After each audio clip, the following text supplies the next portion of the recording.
Bonjour. Bonjour à tous, bienvenue à ce webinaire présenté par ADN.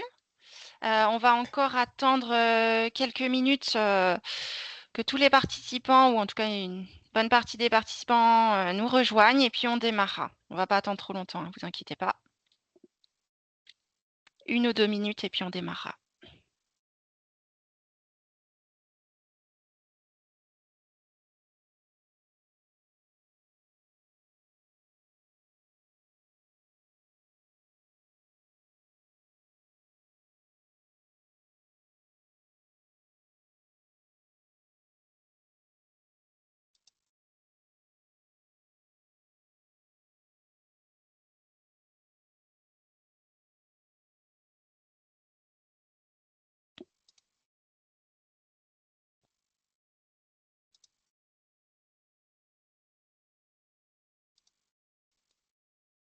Ok, on va démarrer tout doucement, en tout cas par la présentation, et puis les autres participants nous rejoindront en cours de route. Du coup, bonjour à tous. Bienvenue à ce webinaire présenté par ADN. Donc aujourd'hui, le sujet, ce sera vous présenter comment valider les fichiers de type Excel en environnement GXP. Qu'est-ce qui sera important à mettre en œuvre pour sécuriser les usages sans forcément faire un effort de validation qui ne soit pas proportionné au risque.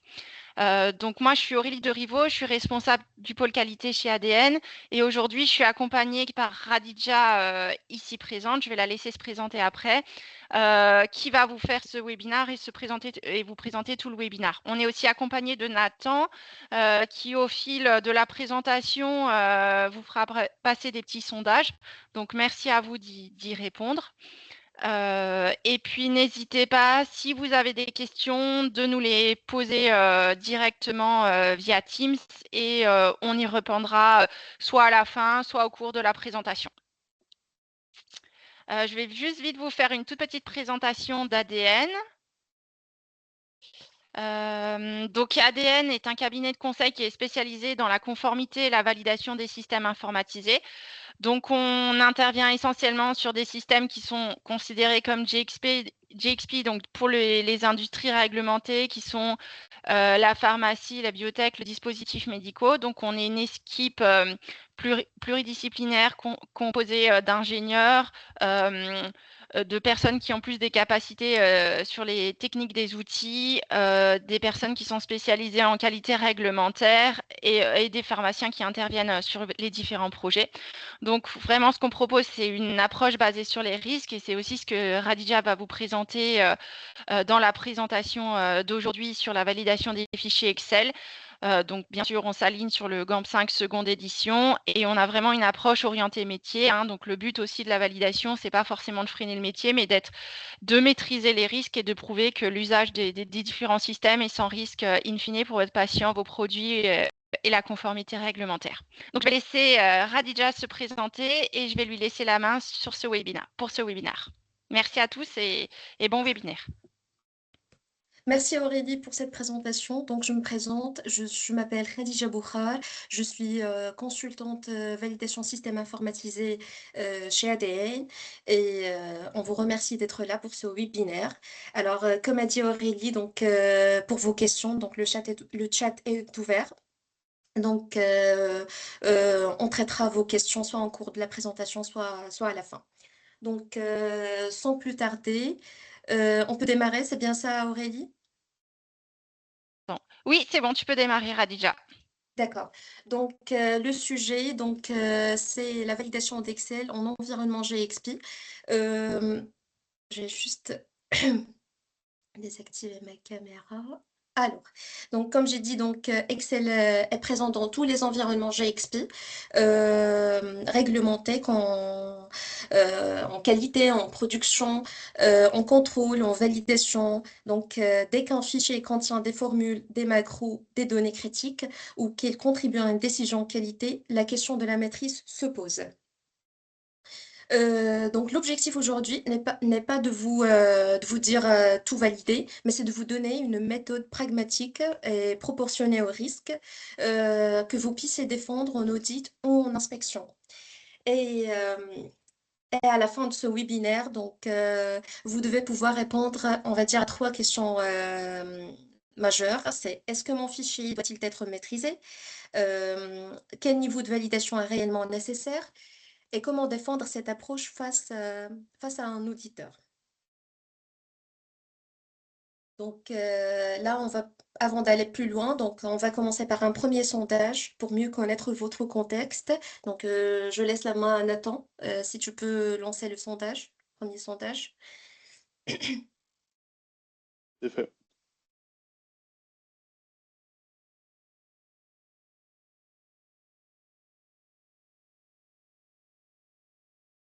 Ok, donc merci à tous d'y répondre. Et en fait, une fois que vous aurez répondu au sondage, donc c'est un petit pop-up, enfin style pop-up Teams, vous aurez les résultats. Donc les résultats sont partagés avec tout le monde. Alors forcément de manière anonyme.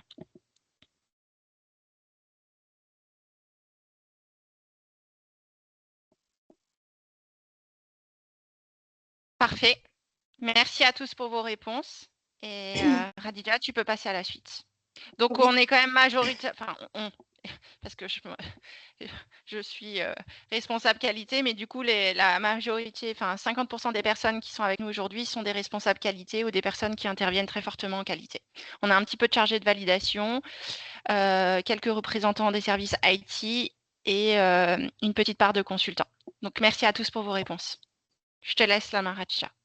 merci. Alors, donc là, c'est la structure. Donc, voici la structure de la session.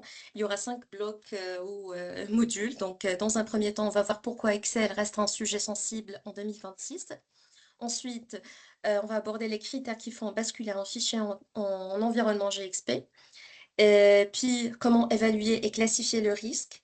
Euh, Par la suite, quelle stratégie de validation adopter? Et enfin, on va voir les nouveaux enjeux liés au Microsoft 365, intelligence artificielle et data integrity.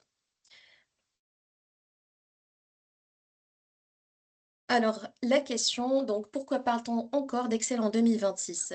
C'est une question légitime. Alors, malgré que les entreprises, en fait, aujourd'hui déploient des ERP, des LIMS, des EQMS, des outils BI, et on a toujours cette question qui se pose. La réponse est simple, c'est que Excel répond à un besoin que les systèmes structurés couvrent un peu mal. On a la flexibilité immédiate, donc un utilisateur métier peut créer un fichier en 1 heure, l'adapter à ses besoins sans passer par l'IT et le partager instantanément. On le trouve partout, donc on le trouve dans les qualités et la gestion des CAPA, les conformités, les tableaux de bord.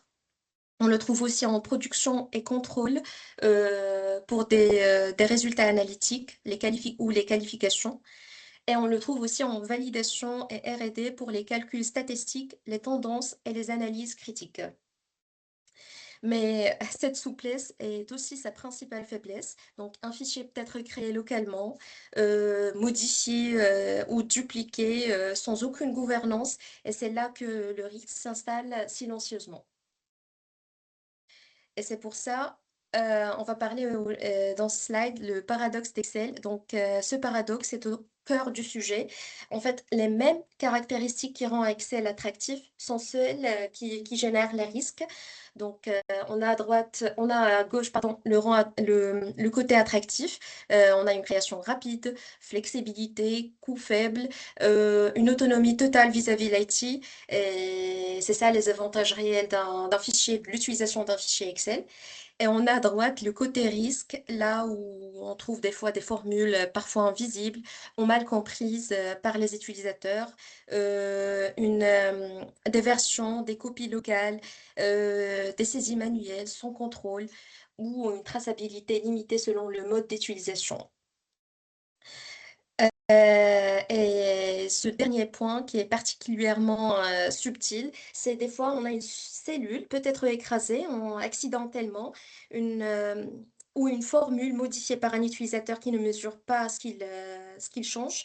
Et c'est des situations en fait qui sont pas vraiment théoriques. Et là où il y a le risque, en fait, ce risque devient réellement problématique. Et dès qu'un fichier contribue à une décision qualité ou un enregistrement GXP, pardon.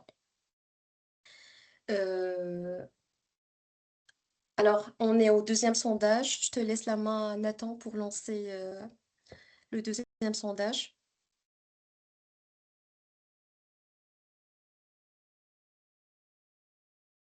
C'est bon. Merci Voilà. Nathan.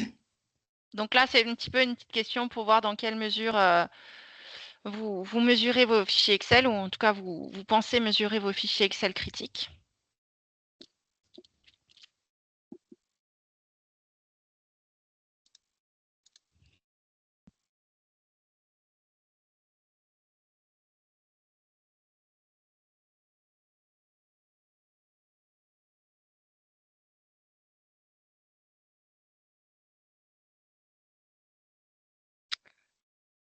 Ok, merci à tous, en tout cas ceux qui ont répondu pour leurs réponses. Ah, ça augmente. Bah, merci beaucoup pour vos réponses. Donc, on a la moitié qui ont des politiques de validation interne qui sont décrites et correctement appliquées. Et après, pour le reste, voilà, on se retrouve 10 ou 20% dans les autres catégories. Enfin, voilà, je vous laisse regarder. Donc, on a un peu de tout aujourd'hui. Donc, merci beaucoup Ok. pour votre réponse. Merci pour vos réponses. Donc là, je passe au slide suivant, donc qui est la vraie question à poser. Donc, avant de parler de validation, donc il y a une question, une correction à apporter. C'est l'erreur de cadrage qui est très fréquente. Alors, l'erreur classique ou aborder la question, soit on aborde la question en binaire, donc soit on ne fait rien, soit on produit un dossier validation complet. Cette fausse alternative, des fois, coûte cher dans les deux sens. Soit on se retrouve avec une surcharge documentaire injustifiée d'un côté et un risque non maîtrisé de l'autre. Donc la question à éviter, c'est faut-il valider tous les fichiers Excel? Donc la meilleure question, c'est quel niveau de maîtrise est nécessaire au regard de l'usage prévu et du risque? C'est cette question qui structure une approche défendable. Donc, on a certains fichiers qui nécessitent simplement une bonne gestion documentaire, d'autres une vérification ciblée, d'autres encore une validation documentée. Là, l'objectif ou l'enjeu, c'est de justifier le niveau retenu.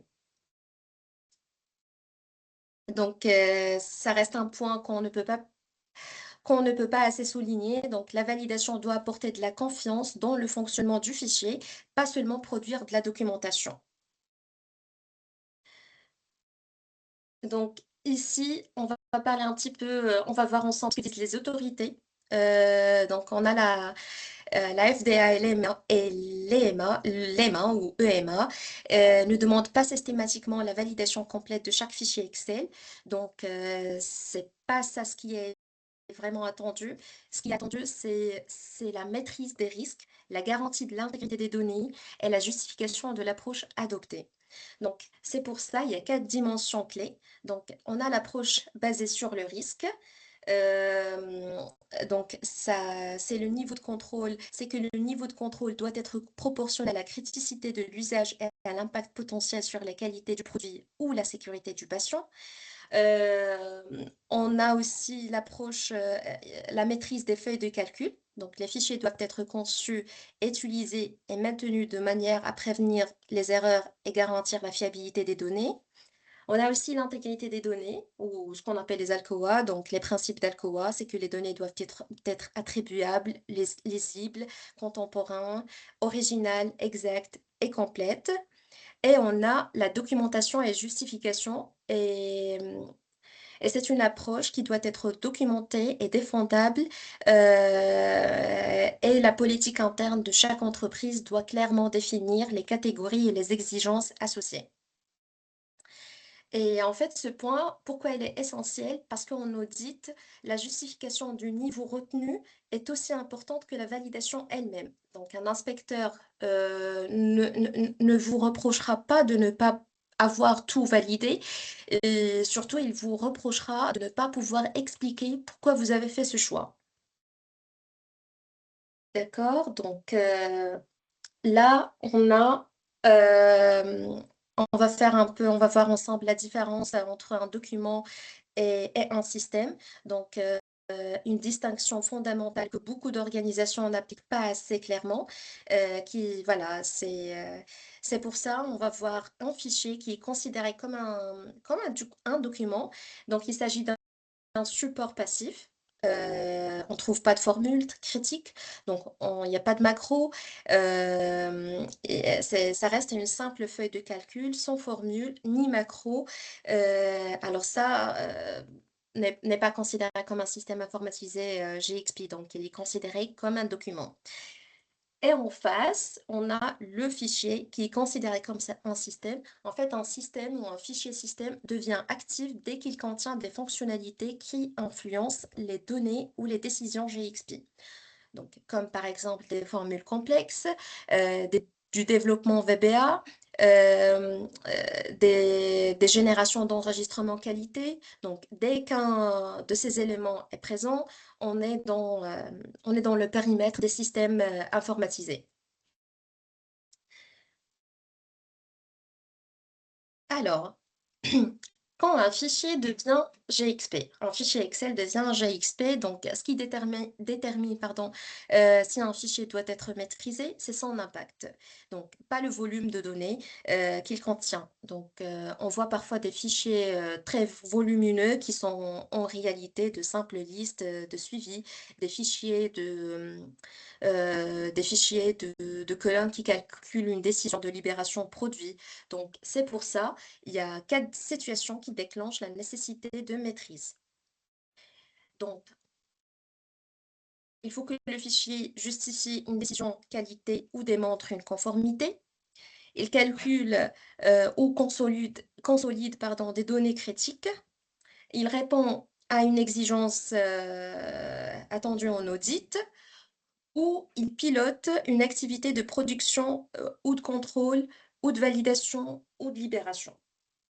Donc, si une erreur dans ce fichier euh, peut conduire à une mauvaise décision, impacter la qualité du produit ou la sécurité du patient, donc il doit être maîtrisé. Et là où la question qui se pose, à quel niveau euh, on peut maîtriser les fichiers. Donc, c'est pour ça, on va voir ici les risques typiques qui sont associés à un fichier Excel. Alors, on trouve les risques les plus fréquents euh, et qui sont classés en 3 catégories. Donc, en premier, on a l'intégrité des formules, modification non autorisée ou écrasement d'une cellule calculée, lien externe, macro non documenté. Donc, tout ça, ce sont des risques les plus, on va dire, subtils parce qu'ils peuvent passer complètement inaperçu jusqu'à une décision qualité. Le deuxième point, c'est la version et la traçabilité. Donc, l'utilisation de la mauvaise version, fichier stocké localement, absence de sauvegarde testée, absence de traçabilité des modifications. Euh, Par exemple, je donne un classique, quelqu'un qui envoie un fichier par mail, donc le destinataire le modifie et cette version devient la version de travail sans que personne ne le sache. Donc, voilà. Et le dernier point, c'est la saisie et les données. Donc, une mauvaise saisie de données, des cellules critiques non protégées, accès trop large. Donc, tous ces risques semblent basiques, mais sont à l'origine euh, d'une part significative des incidents qualité liés à Excel. Voilà, on passe au troisième sondage. Donc, Nathan, je te laisse lancer le sondage.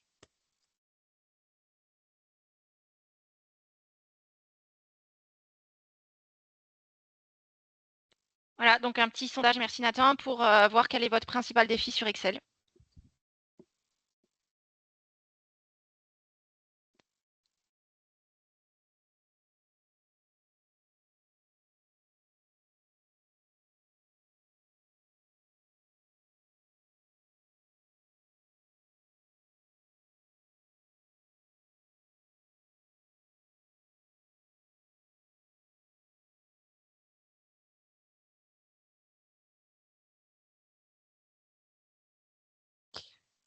Merci pour vos réponses. Donc vous voyez tous les résultats des sondages, hein, une fois que vous avez répondu. Donc on voit que là, on a une répartition assez homogène. Donc tous les points qu'on a listés, dans ce sondage, sont des défis, pour l'un ou pour l'autre. Et oui, on Ouais. n'avait pas la possibilité de répondre à plusieurs, mais potentiellement, peut-être que mais du coup, tout ce qu'on avait listé sont bien des défis, pour les diverses entreprises pharmaceutiques. Merci à tous. Merci à vous. Donc, on a vu dans le slide précédent les risques. Donc, ce slide, c'est pour vous donner les bonnes pratiques de conception d'un fichier Excel euh, maîtrisé. Donc, ce qui est souvent sous-estimé, c'est que la maîtrise, en fait, commence dès la conception du fichier, pas au moment de la validation. Un fichier considéré comme bien conçu est beaucoup plus facile à valider et à maintenir. Donc, c'est pour ça il vaut mieux intégrer, on va dire, la maîtrise dès le départ, plutôt que tenter de sécuriser un fichier complexe utilisé depuis des années sans gouvernance. Donc, voici les 5 éléments clés de conception. Donc, une structure claire, distinguer visuellement les zones de saisie, de calcul, de paramétrage et de résultats.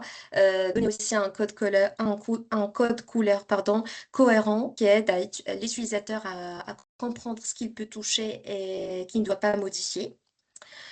Il y a la protection active. Donc, ici, c'est protéger les formules et les cellules critiques, verrouiller la structure du classeur, limiter les droits de modification. C'est une mesure simple qui prévient une grande partie des erreurs accidentelles. On a l'instruction, la formation utilisateur. Donc là, il faut clarifier ce que l'utilisateur doit faire et que ne doit pas faire et comment interpréter les résultats. On a aussi l'identification et le versionning. Donc, il faut un identifiant unique, un numéro de version visible et un historique conservé du fichier. Et en dernier, c'est la gestion des sauvegardes. Euh, c'est à quelle fréquence, donc définir la fréquence utilisée, vérification de l'intégrité, capacité de restauration testée. euh, voilà. Donc là, on va voir comment gérer les versions et les accès. Alors, un fichier peut être parfaitement validé et parfaitement inutile si plusieurs copies circulent en parallèle. Donc, c'est une situation plus fréquente. Les contrôles attendus sont relativement simples à formaliser. Il faut une version maître identifiée et stockée dans un espace maîtrisé, un accès limité aux utilisateurs formés et autorisés, un historique des versions, un archivage des versions obsolètes et une interdiction ou limitation des copies locales. Euh, Aussi un répertoire sécurisé, j'aide. Donc, ce qui compte, c'est que la version applicable soit clairement identifiable, protégée et accessible uniquement aux personnes habilitées. Euh, donc, ce qui est souvent, on va dire, la première chose qu'un auditeur vérifie, c'est vous ne pas, si vous ne pouvez pas démontrer que les utilisateurs travaillent avec la bonne version, le vôtre de votre dossier, en fait, le reste de votre dossier de validation a peu de valeur pratique. Donc, il faut toujours prouver que les utilisateurs travaillent avec une bonne version et la même version. Voilà l'idée. Ici, on va voir ensemble le contexte, on va dire, technique, les nouveaux enjeux liés à l'évolution d'Excel. Donc, on a le contexte technique qui a évolué. Excel ne vit plus seulement sur un serveur comme avant, donc il est souvent utilisé dans Microsoft 365, SharePoint ou Partage Teams. Donc ces environnements apportent des opportunités réelles, mais aussi de nouveaux points de vigilance à intégrer dans l'analyse de risque.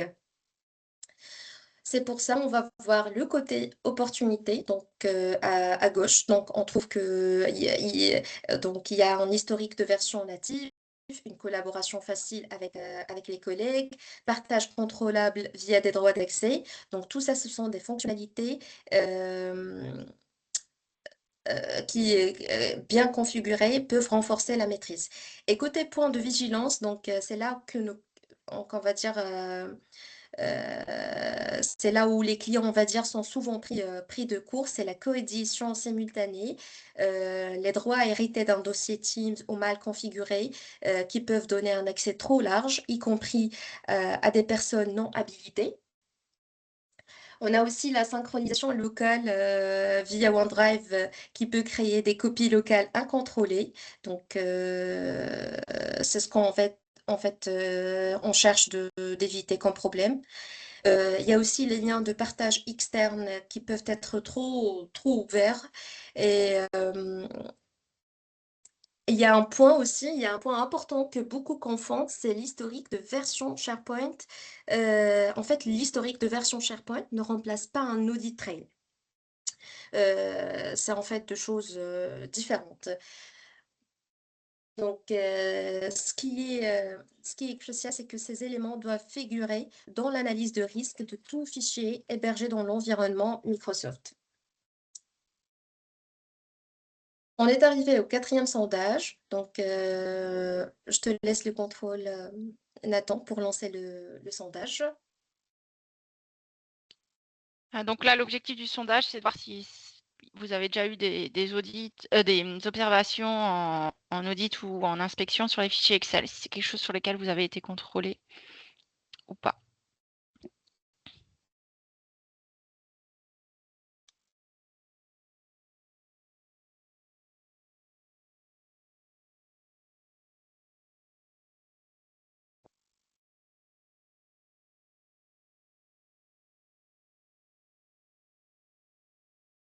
Ok, merci beaucoup pour vos réponses. Donc voilà, vous les voyez tous, ils s'affichent. Merci pour les dernières réponses. Donc voilà, on est un peu répartis dans toutes les catégories, certains qui n'ont pas été audités, certains qui ont des observations mineures, certains des observations majeures ou critiques, et d'autres qui ne savent pas. Merci beaucoup. Alors, je prends la main, merci. Donc là, on va voir les cas particuliers des formules, des macros ou des automatisations. Là, une macro peut exécuter des nombreuses actions invisibles, importer par exemple des données, les transformer, les appliquer, appliquer des règles ou générer des rapports. Donc, si cette chaîne en fait contient une erreur, donc il se propage silencieusement. Donc, c'est pour ça, ce on peut faire, c'est on peut graduer le niveau de maîtrise à travers des formules simples. Donc, le premier niveau, en fait, s'il y a des formules simples, il faut vérifier directement par un test manuel. On documente le résultat attendu et le résultat obtenu. Euh, et dans les formules complexes, on peut documenter les règles de calcul, tester avec valeur limite et cas d'erreur. Et quand il y a du développement VBA ou du macro VBA, donc il faut une validation structurée avec description fonctionnelle et scénario. Et quand il s'agit en ce qui concerne les automatisations intersystèmes, donc là, il faut une revue de code, contrôle d'accès, revalidation obligatoire après toute modification. Donc là, on va voir l'approche proportionnée au risque. Il y a 5 étapes pour calibrer l'approche sur n'importe quel fichier.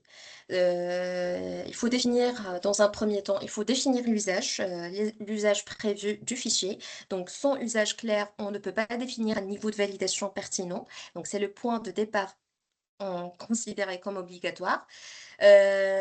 Identifier les données.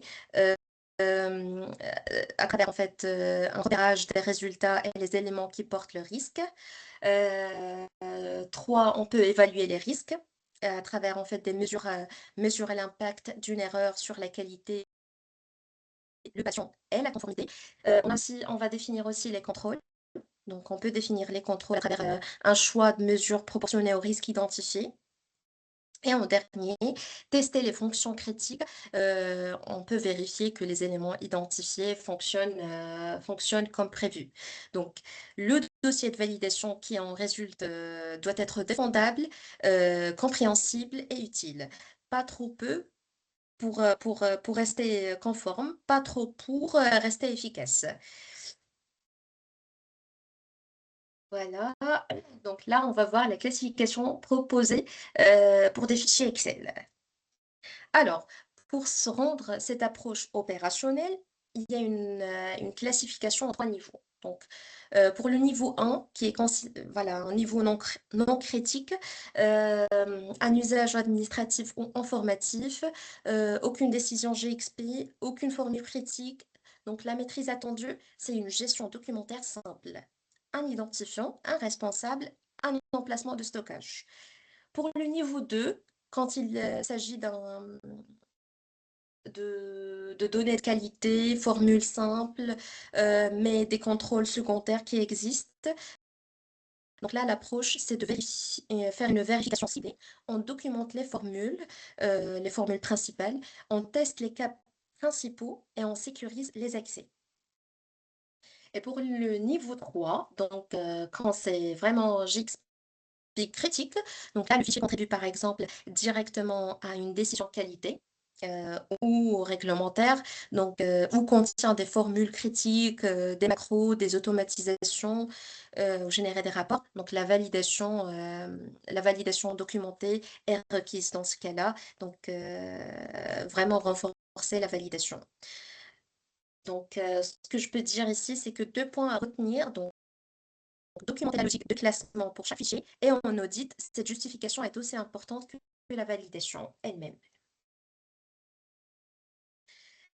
Ici, donc, on va voir des exemples par niveau de risque, donc des exemples concrets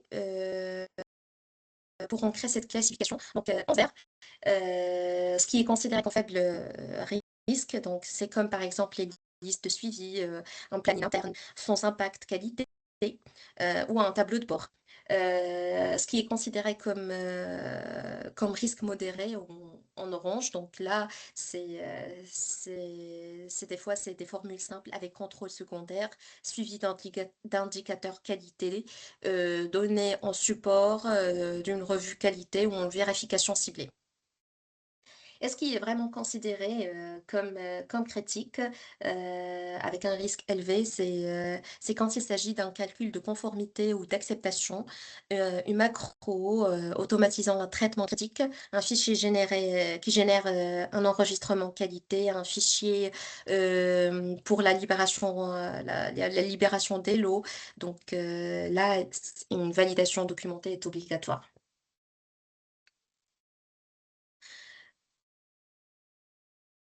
Alors c'est pour ça, donc on peut tester, mais on peut tester intelligemment. Donc la phase de test doit cibler en fait des éléments qui portent réellement le risque. Donc tester tout à la même profondeur, vraiment tout tester à la même profondeur est inefficace. Donc c'est pour ça il y a quatre catégories à couvrir selon le profil du fichier. Donc, quand il s'agit de formules critiques, donc tester avec des valeurs minimales, maximales, moyennes, et documenter le résultat attendu et le résultat obtenu. Euh, euh, les cas d'erreur et les valeurs limites, donc que se passe si une valeur est absente, aberrante ou dans un format incorrect. Donc le fichier Excel doit gérer l'erreur ou la signaler clairement. Pour la sécurité et les accès, donc vérifier que les protections de cellules sont actives, que la structure du classeur est verrouillée et que les droits correspondent à ce qui est documenté. Et en dernier, l'infrastructure. Donc là, c'est plus tester la sauvegarde et la restauration, le fonctionnement des macros, les imports et l'export de données. Et, et vraiment, l'objectif ici, c'est de ne pas tester exhaustivement chaque cellule, c'est vraiment obtenir une confiance suffisante dans l'utilisation du fichier. Ici, on va voir le maintien de l'état validé. Donc, la validation, c'est comment en fait maintenir l'état validé dans le temps. Un fichier qui évolue, donc on peut ajouter des formules, on peut modifier des macros, on peut migrer vers un SharePoint. Donc, chaque modification doit être évaluée. c'est ça l'objectif. C'est pour ça il y a 4 composantes du maintien dans le temps. Il y a une il faut une gestion des changements, évaluer l'impact avant toute modification, pas de modification sans évaluation préalable, une revalidation ciblée, partielle ou complète selon la nature du changement, de la modification, une revue périodique, vérification régulière des accès des utilisateurs, la version, les anomalies constatées et en dernier, l'archivage. Donc là, c'est la conservation des anciennes versions, ou un retrait, on va dire, contrôlé des fichiers obsolètes. Les erreurs fréquentes, on va dire, vraiment les erreurs les plus fréquentes, voilà, dans les entreprises, qu'on observe ne sont pas vraiment techniques des fois, ils sont méthodologiques. Donc c'est ça l'idée, c'est qu'en matière d'identification, des organisations ne savent pas combien de fichiers critiques, sont en usage dans leur processus. Donc il n'y a pas d'inventaire, sans inventaire, impossible de maîtriser. En matière de validation, donc valider parce qu'un fichier contient une formule sans analyse de risque préalable ou tester au hasard des fonctionnalités, sans scénario prédéfini. Et en matière de maîtrise opérationnelle, donc des fois des cellules critiques non protégées, on trouve plusieurs versions qui circulent, des utilisateurs non formés à ce qu'ils peuvent et ne peuvent pas faire dans le fichier. Ça aussi, on les trouve souvent. Donc, et en matière de proportionnalité, c'est de confondre en fait l'historique des versions SharePoint avec un audit trail. Ce ne sont pas la même chose. Donc, surdocumenter des fichiers aussi simples en consacrant des ressources disproportionnées et aussi passer à côté d'outils réellement critiques parce qu'ils n'ont jamais été inventoriés. Donc, voilà l'idée de ce slide. C'est vraiment comment éviter les erreurs fréquentes observées en entreprise. Donc, ici, on va voir les cas pratiques, des exemples, en fait. Dans un premier cas, donc, il y a 3 cas pratiques. Donc, le premier exemple, c'est un tableau de suivi des CAPA ou de non-conformité. Donc, on trouve par exemple les données saisies manuellement, pas de calcul. Donc, c'est ça les caractéristiques du fichier. Donc, pas de calcul critique utilisé pour le pilotage qualité, données de revue en comité, pas de décision produit directe. Et dans ce cas-là, en fait, la validation nécessaire, en fait, une validation complète n'est pas nécessaire dans ce cas-là, dans ce cas pratique. Euh, Quand il s'agit, en fait, quand il y a si l'absence de est confirmée, donc de, de, de calcul critique confirmé, donc on ne fait pas de validation complète. Donc ici, en fait, l'approche recommandée, c'est identifier et décrire le fichier, contrôler la gestion de version et les accès, rédiger une instruction utilisateur claire et prévoir une revue périodique documentée et archiver, assurer en fait un archivage maîtrisé. Donc, voilà pour le premier cas. Le deuxième cas pratique, c'est un fichier de calcul d'acceptation ou de conformité produit. Donc, les caractéristiques, donc on trouve des formules critiques pour le résultat, des résultats utilisés pour conclure est-ce que c'est conforme ou non conforme, et une saisie manuelle des données d'entrée. Donc là, une erreur de formule ou de saisie peut avoir un impact direct sur une décision de qualité. Euh, Dans ce cas-là, en fait, une validation ciblée est nécessaire. Et ce qui est attendu, en fait, l'approche attendue, c'est documenter l'usage prévu du fichier, formaliser l'analyse de risque, décrire les formules critiques, protéger les cellules de calcul, tester avec des valeurs limites et des valeurs aberrantes, euh, rédiger une instruction utilisateur pour les utilisateurs et mettre en place une gestion des modifications ou des changements.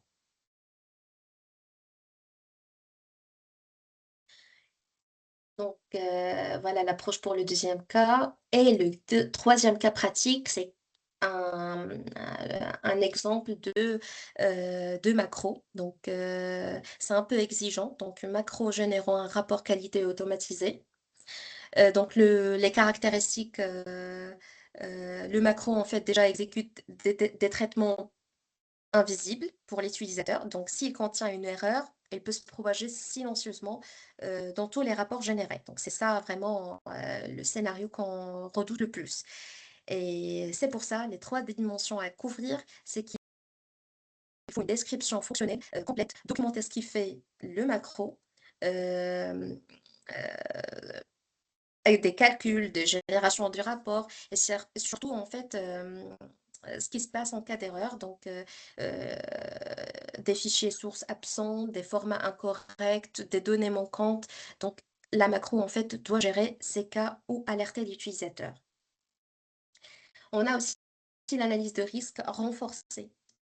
Donc, identifier les données importées et exportées, les règles appliquées automatiquement, les résultats générés en tant qu'enregistrement qualité, et aussi les tests exhaustifs pardon, des scénarios, vérification des données de sortie, cas d'erreur. Donc là, il faut que toute modification du code déclenche une revalidation obligatoire.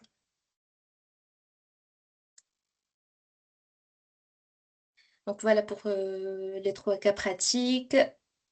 Donc on passe au slide lié aux nouveaux enjeux d'intelligence artificielle. Donc, l'utilisation en fait de l'IA pour créer des formules, des macros ou analyser des données dans Excel. C'est devenu en fait, on l'utilise, les gens l'utilisent. C'est des outils, en fait, on trouve des outils comme Copilot qui peuvent être très utiles. Elle accélère la création, suggérer des formules complexes. Même des fois, je générais du code VBA. Mais dans un environnement JXP, deux risques sont intégrés. Donc, c'est quoi les risques de l'utilisation en fait d'intelligence artificielle? Donc, une formule générée par l'intelligence artificielle peut sembler correcte sur les cas simples. Là, on peut vérifier les cas simples. Mais produire un résultat incorrect dans des cas limites, par exemple une macro générée automatiquement, peut fonctionner sur l'exemple de démonstration, mais échouer en contexte réel, avec les données, avec les vraies données. Donc, les risques ou le risque d'automatisation, euh, c'est que chaque intégration ajoute un point de risque dans la chaîne. On trouve là le Power Automate, les outils de Microsoft, les connexions externes, import-export automatisé. C'est pour ça le principe clé. Le principe, c'est que l'IA génère et il faut que l'humain derrière qualifie et valide. Toute logique contribuant à une décision critique doit être comprise, vérifiée et maîtrisée, quelle que soit en fait l'origine. Là, on va voir les risques, la maîtrise, comment maîtriser les risques liés à l'intelligence artificielle. Il y a 4 mesures concrètes pour encadrer l'usage de l'intelligence, pardon, artificielle dans ce contexte. On a la vérification de la logique, ne jamais accepter en fait aveuglement pardon, une formule ou une macro générée par l'intelligence artificielle. Donc vraiment comprendre ce qu'il fait avant de la déployer dans un contexte critique. On a les tests exhaustifs, les tests renforcés, donc compléter les tests standards par des scénarios complexes, des données extrêmes, des valeurs aberrantes ou manquantes. L'intelligence artificielle optimise pour les cas courants et ce sont des cas rares ce sont en fait des fois les cas rares qui relèvent des failles. C'est ça l'idée. La troisième mesure, c'est la documentation et la traçabilité. Documenter l'intervention de l'intelligence artificielle, vraiment documenter les prompts utilisés, les versions des modèles, les vérifications humaines effectuées, les modifications apportées et les critères d'acceptation doivent être définis à l'avance. Avant de, de vérifier la documentation de l'intervention d'intelligence artificielle, il faut avant qu'il y a des critères d'acceptation définis. Et mon dernier point, c'est la supervision humaine. Donc l'intelligence artificielle, ça reste un outil. Toujours la responsabilité finale repose sur l'humain, sur l'utilisateur qualifié. Donc les organisations doivent former leurs équipes à évaluer de manière critique euh, les outputs de ces outils. Voilà comment on peut maîtriser des risques. Et en dernier, on arrive vraiment à la fin. Donc là, c'est la synthèse de la démarche qu'on peut poursuivre. Donc pour raisonner rapidement, sur n'importe quel fichier Excel, il y a 5 questions euh, qui suffisent des fois. Donc, à quoi sert le fichier? Donc, quel serait l'impact d'une erreur? Les erreurs seraient-elles détectées? Quels contrôles sont déjà en place et quelles preuves sont nécessaires? Donc, ces 5 questions couvrent l'usage, le risque, la détectabilité, les contrôles existants et les livrables. Donc, ils peuvent s'appliquer en quelques minutes à n'importe quel fichier pour orienter rapidement le niveau de maîtrise. Et là, voilà, on a posé la question au début. Donc, faut-il toujours utiliser Excel? Donc, là, pour des processus, on va dire, GXP structurés, il y a des alternatives plus robustes qui existent. Donc, intégration dans un ERP, LIMS ou QMS existants. Donc, il y a aussi des logiciels spécialisés, développement d'applications dédiées avec Power Apps. Euh, Donc, ces alternatives ont un coût initial plus élevé, mais elles offrent souvent une maîtrise native de l'intégrité des données, de la traçabilité et des accès, donc une gestion des accès. Donc, si votre fichier Excel critique est devenu complexe et central dans vos processus, la question de la migration vaut la peine d'être posée. Voilà l'idée de ce slide. Et pour conclure, donc Excel n'est pas un problème en soi.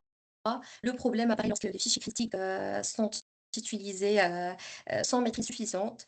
C'est pour ça. Donc, il y a 3 points à retenir. Donc, Excel reste légitimement GXP. Le risque vient d'un usage non maîtrisé, pas de l'outil lui-même, pas d'Excel lui-même. Il faut proportionner au risque. Donc, les fichiers critiques doivent être identifiés, sécurisés et testés. Donc, pas tous les fichiers. Et en dernier, maintenir dans le temps, c'est le maintien de l'état validé qui est aussi important que la validation initiale. La bonne approche se repose en fait sur le bon sens réglementaire, définir l'usage prévu du fichier, évaluer les risques, sécuriser les éléments critiques, tester ce qui doit être testé et documenter les preuves utiles. Voilà, on arrive au cinquième et au dernier sondage.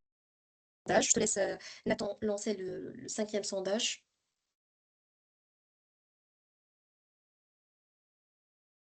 Merci Nathan. Donc là, une C'est question fait. très commerciale, hein, pour voir si vous avez potentiellement besoin d'un accompagnement sur le sujet.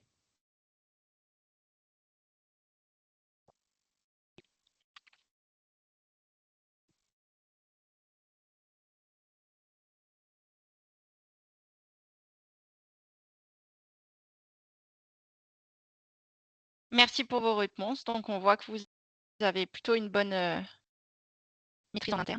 Donc, merci beaucoup pour vos réponses. Donc là, c'est l'offre ADN. Alors, juste en conclusion, donc, je vais vous refaire un petit résumé de notre offre ADN, hein. Donc, je vous rappelle, ADN, on est spécialisé dans la conformité et la validation des systèmes informatisés.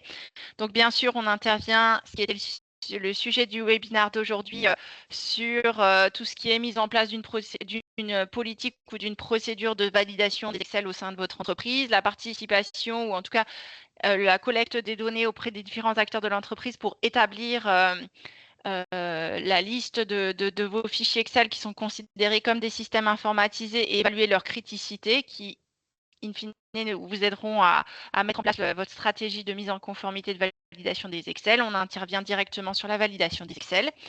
Voilà, conseil plus global autour d'Excel.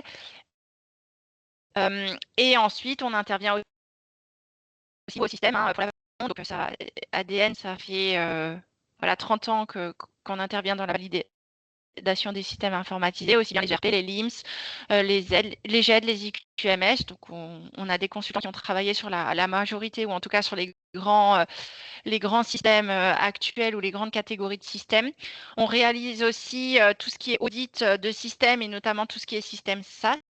Donc là, puisque la responsabilité est en partie déportée sur l'éditeur de la solution, forcément, il est important de faire ce type d'audit. Donc, pour ce type d'audit, on a une approche à double compétence, c'est-à-dire qu'on a aussi bien des gens techniques qui sont capables d'évaluer d'un point de vue technique ce qui peut être une faille sur le système, voir tout ce qui est vulnérabilité, gestion du code, gestion du cycle de vie du logiciel, sauvegarde, restauration, et des personnes qui sont plus axées sur la conformité pour voir dans quelle mesure le fournisseur répond aux exigences. Voilà, on travaille aussi sur tout ce qui est formation, aussi bien formation en validation des systèmes informatisés qu'en formation sur l'intégrité des données.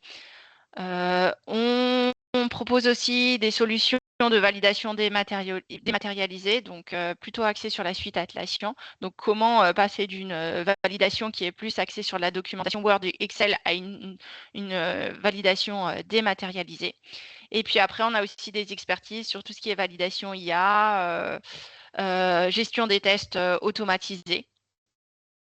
Voilà, et on a forcément une bonne connaissance de tout ce qui est texte réglementaire applicable, l'annexe 11. On peut faire une première évaluation du futur draft de l'annexe 11, 21 CFR part 11, donc aussi bien Europe que réglementation nord-américaine. Merci à tous pour votre attention. Donc, n'hésitez pas si vous avez des questions. On va rester encore quelques minutes avec Khadija. Donc, n'hésitez pas si vous avez des questions à les mettre dans le chat et on essayera d'y répondre. Ici, vous avez aussi nos coordonnées. Donc, vous pouvez directement contacter Philippe Baron ou moi-même. Voilà, si jamais vous avez des besoins sur ce qu'on est capable d'apporter comme conseil donc sur la conformité des systèmes. Donc, je vous remercie, moi aussi, de mon côté, d'avoir assisté à ce webinaire. Donc, si vous avez des questions, n'hésitez pas. Merci pour vos messages de remerciement. Ça fait toujours plaisir. Merci beaucoup.